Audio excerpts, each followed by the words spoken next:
अस्सलाम वालेकुम जी। आज वीडियो में देखेंगे डॉनचिन चैनल को। जो मैं चीज़ें आपको बता रहा था पिछली वीडियो में, मैंने आपको जो चीज़ बताई थी कि मैं नेक्स्ट वीडियो में आपको एक ऐसा सेटअप बताऊंगा जिसमें पॉजिटिव एक्सपेक्टेंसी है और उसमें आप प्रॉफिटेबल हो सकते हैं अगर आप उसको सही तरीके से इस्तेमाल करें। तो बेसिकली ये जो इंडिकेटर आपको नजर आ रहा है ये डॉनचिन चैनल है और सिंपली आपने यहाँ पे ट्रेडिंग व्यू पे आके डॉनचिन चैनल सर्च करना है तो आपके सामने आ जाएगा। तो आपने यहाँ पे लोड कर लेना है और जो डिफॉल्ट सेटिंग्स है वही आपने रहनी देनी है, इसमें कुछ चेंजेस करने की खास जरूरत नहीं है। अब इसमें जो इंपॉर्टेंट चीज़ है वो ये है कि ये बेसिकली एक ट्रेंड फॉलोइंग सिस्टम है। काफी बड़े बड़े ट्रेडर्स इसको इस्तेमाल करते रहे। मेन जो चीज़ है इसमें वो ट्रेलिंग है और वो मैं आपको बताता हूँ किस तरह से यूज़ करनी है। अब होता ये है बेसिकली ये जो इंडिकेटर है ये बेसिकली मार्क करता है आप जो भी यहाँ पे पैरामीटर सेट कर देंगे। फॉर एग्जांपल यहाँ पे अगर आप देखें तो हमने यहाँ पे जो लेंथ सेट की हुई 20 की हुई है, ये बेसिकली बता रहा होता है कि पिछली जो 20 कैंडल्स इनका हाई पॉइंट हाईएस्ट से हाईएस्ट वो कहाँ तक गई है और पिछली 20 कैंडल्स में मार्केट लोएस्ट से लोएस्ट पॉइंट तक कहाँ तक गई है, उनको ये as a support and resistance ये मार्क कर लेते हैं। अब इसमें मेन जो चीज़ है वो ये है कि जब भी ये हायर साइड पे पुश करो, जिस तरह से आप यहाँ पे देख सकते हैं कि ये चैनल को हायर मार्केट पुश करने लग पड़ी, यानी मार्केट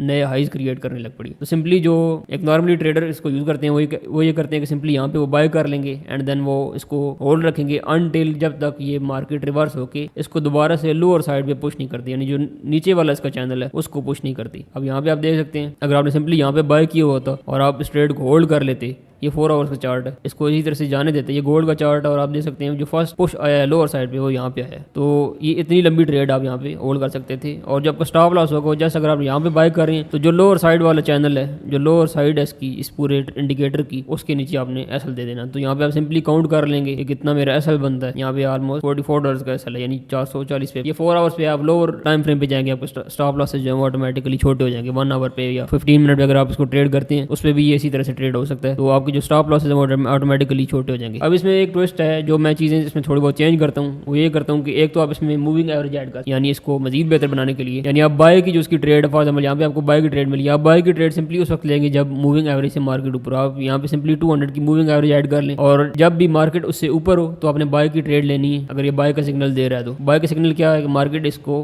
हायर साइड पे पुश कर रही हो। इसी तरह से आपने सेल की ट्रेड उस वक्त लेनी है जब मार्केट मूविंग एवरेज से 200 की मूविंग एवरेज आप लगा लें, उससे अगर नीचे आपको मिलती है तो तब जाके आप यहाँ पे सेल्स की ट्रेड एग्जीक्यूट करें। अब इसमें मेन जो चीज़ है वो है सप्लाई एंड डिमांड। जो आप इसमें ऐड करें तो ये बहुत अच्छे इसके रिजल्ट्स निकलने शुरू हो जाते हैं। सप्लाई एंड डिमांड क्या है कि जितने भी मेन आपको सप्लाई या रेजिस्टेंस और सपोर्ट के जो आपको पॉइंट्स मिलते हैं वो आपने सिंपली मार्क कर लेने। अब उसमें होगा ये, फॉर एग्जाम्पल हम यहाँ पे पीछे चले जाते हैं, जस्ट आप ये देख लें। फॉर एग्जाम्पल हमने यहाँ पे सपोर्ट रेजिस्टेंस की जो पोजीशन है ये इस पे हमने इसको मार्क कर लिया। ये जो आपको एरिया नजर आ रहा है ये एक रेजिस्टेंस है। अब आपने सिंपली करना ये कि जब भी रेजिस्टेंस पे पहुंचे और आपको बेशक मार्केट हायर पुश करती हुई मिले, आपने रेजिस्टेंस पे सेल नहीं करना। सेल तभी करना है जब रेजिस्टेंस पे सेल करना है। अगर आप ऊपर जा रही मार्केट तो रेजिस्टेंस पे आपने बाय नहीं करना। फॉर एग्जांपल यहाँ पे मार्केट हायर पुश कर रही थी, अब ये सिग्नल तो बाय का है इस इंडिकेटर के लिए, लेकिन ऊपर एक मेजर रेजिस्टेंस है। अब अगर आपको कोई मेजर रेजिस्टेंस अगर आपको ऊपर नजर आ रही है तो फिर यहाँ पे आपने बाय नहीं करना, सिंपली सेल आप यहाँ पर कर सकते हैं। या दूसरी तरफ अगर आप आ जाए, आप अगर सपोर्ट्स के जो जितने भी पॉइंट्स हैं, जिस तरह से यहाँ पे एक सपोर्ट है, ये एक सपोर्ट है, अब यहाँ पे मार्केट लोअर पुश कर रही थी इस तरह से आप यहाँ पे देख सकते हैं, लेकिन क्योंकि नीचे सपोर्ट है तो यहाँ पे आप सेल नहीं करेंगे, आप यहाँ पे बाय की ट्रेड ही एग्जीक्यूट करें। या कोशिश करें यहाँ पे बाय की ट्रेड भी एग्जीक्यूट न करें लेकिन सेल भी यहाँ पर एग्जीक्यूट न करें। सेल तब तक आप करते रहेंगे जब तक आपके सामने कोई मेजर सपोर्ट नहीं आती और बाय आप तब तक करते रहेंगे जब तक आपके सामने कोई मेजर रेजिस्टेंस नहीं आता। अब इससे होगा क्या, जितने भी इसकी नेगेटिव या फॉल सिग्नल्स हैं वो सारे रिमूव हो जाएंगे एक मूविंग एवरेज इस्तेमाल करने से और secondly simply supply and demand या सपोर्ट एंड रेजिस्टेंस के इस्तेमाल से। अब इसमें आप ये कर सकते हैं, फॉर एग्जाम्पल अगर आपको सपोर्ट मिलती है और सपोर्ट के करीब आपको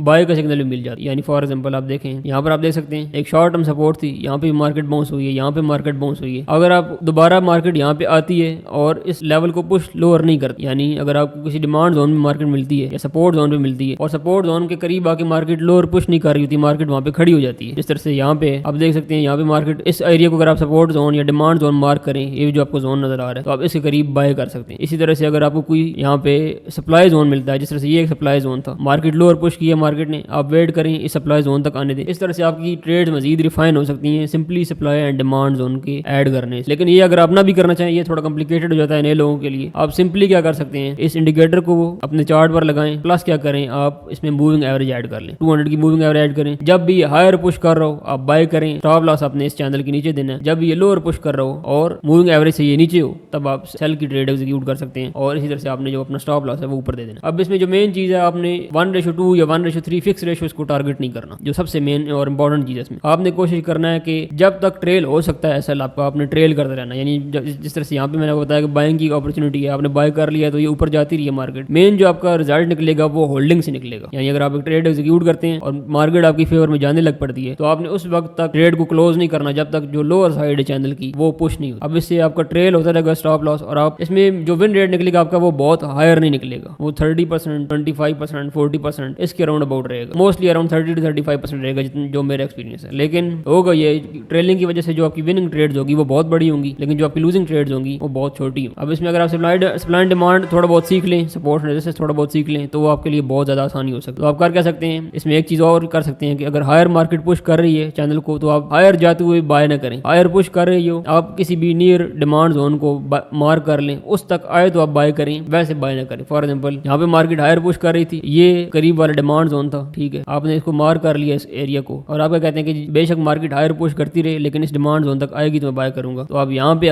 मार्केट आपको मिलती है तो आप इस पर बाय कर लें। तो ये भी एक तरीका है। अगर आप सेल्स की ट्रेड एग्जीक्यूट कर रहे हैं तो आप सेल की ट्रेड एग्जीक्यूट सप्लाई जोन पर ही करेंगे, डिमांड जोन पर नहीं करेंगे। मतलब आप वेट करेंगे लोअर मार्केट पुश करे, पुश करने के बाद वापस मार्केट थोड़ी बहुत रिट्रेस बैक करे, आपके सप्लाई जोन तक आए, फिर आप जाके सेल्स की ट्रेड एग्जीक्यूट करें, जिस तरह से यहाँ पर है। अब इसमें आपको स्टॉप लॉस मेन चीज जो है वो बहुत छोटा हो जाता है। फॉर एग्जाम्पल ये एक सप्लाई जोन था, आपने क्या आल दो की मार्केट यहाँ पे नीचे पुश कर रही है। अब नॉर्मली जो ट्रेडर ट्रेड करते हैं इस इंडिकेटर के साथ वो जस्ट यहाँ पे सेल्स की ट्रेड एग्जीक्यूट कर देंगे, या लोअर भी होगी मार्केट तब भी यहाँ पे वो सेल की ट्रेड एग्जीक्यूट कर देंगे। आप क्या करेंगे, इस सप्लाई जोन को वेट करेंगे, जब तक मार्केट यहाँ तक नहीं आती तब तक आप वेट करेंगे, और यहाँ तक आएगी मार्केट तो आप सेल एग्जीक्यूट करेंगे। अब इसमें क्या होगा, इन अगर आपका स्टॉप लॉस बीट होता है स्टॉप लॉस बहुत छोटा हो जाएगा, और स्टिल आपने ट्रेल इसी तरह से करना है। बेशक आपको यहाँ पे आप ट्रेडिंग स्टाइल डिफरेंट चूज कर लें, कुछ भी कर लें, मेन जो प्रॉफिट आपका निकलेगा वो ट्रेलिंग से निकलेगा। स्टॉप लॉस आपने ट्रेल करते रहना है, आपने इंस्टेंटली ट्रेड क्लोज नहीं करनी। 1:1 पे 1:2 पे आपने ट्रेड नहीं क्लोज करनी, आपने सिस्टम को खुद ब खुद ट्रेड क्लोज करनी देनी है। आपने ट्रेल करते रहना है, जब रिवर्सल आए